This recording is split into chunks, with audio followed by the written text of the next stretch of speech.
Conservatives, Ms. Dancho, please, for 6 minutes. Thank you, Mr. Chair, and thank you, Mr. Long, for your opening remarks. Greatly appreciate you being here with us today. I'm wondering if your department is considering an extension of the CRB, given the substantial number of Canadians who are about to reach their 26-week maximum benefit next month. I think I'll defer the question to Andrew Brown, if that's possible. Who's our lead in policy? Sure.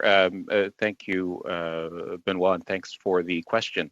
So just say I'm Andrew Brown, the Director General for Employment Insurance Policy, and that also includes policy for the Canada Recovery Benefits.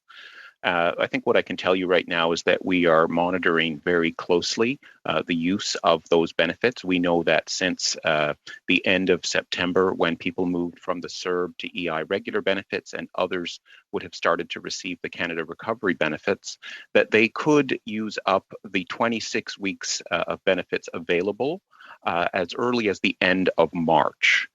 And so we are continuing to monitor use. Are you looking to extend it, or that must be something you're modeling?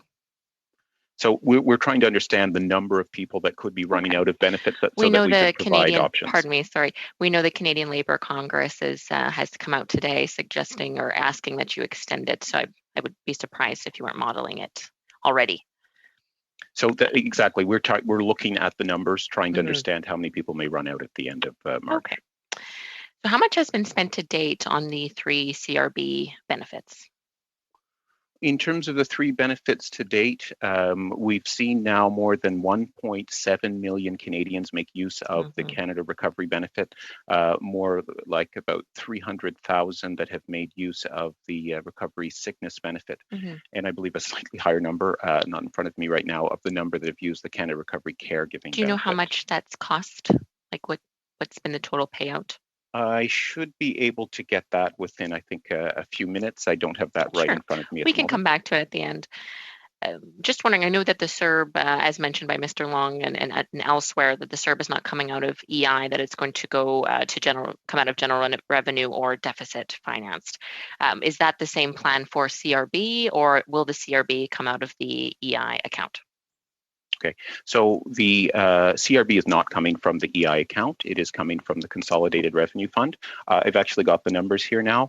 Great. So in terms of the Canada Recovery Benefit, it's now just under 10 billion, 9.6 billion to date. In terms of the sickness benefit, Canada Recovery Sickness Benefit, it's 328 million to date. And in terms of the Canada Recovery Caregiving Benefit, it's 1.34 billion to date.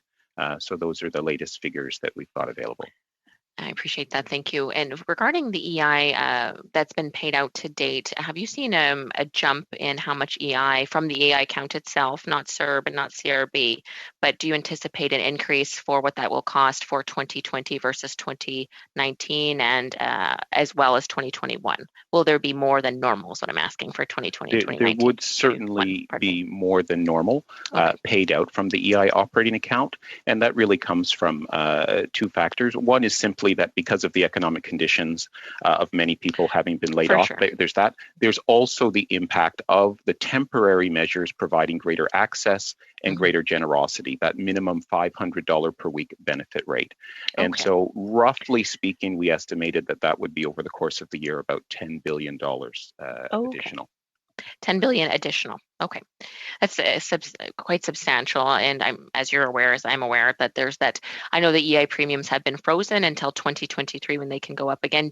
Have you modeled the maximum increase? Do you believe that the maximum increase for premiums, which is 5 cents a year, will be required starting in 2023 to ensure that balance in the account over the 7 years? Do you anticipate that will be required?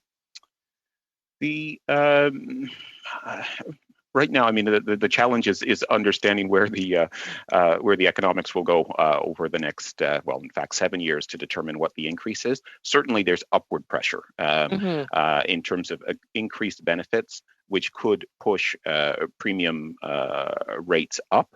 I think one of the things that's important to recognize is that what was also done with the CERB, which was, of course, very substantial spending, was that that will not be charged to the EI operating account. Right. So which would really push it over the limit, I'm sure, which is why, Absolutely. it was not done that way. But it sounds like there's going to be, as you said, 10 billion more for EI being paid out. So I would anticipate that there would be considerable pressure as soon as those premiums, the freeze on those premiums is alleviated in 2023, that there would be a pressure to ensure that balance over 7 years.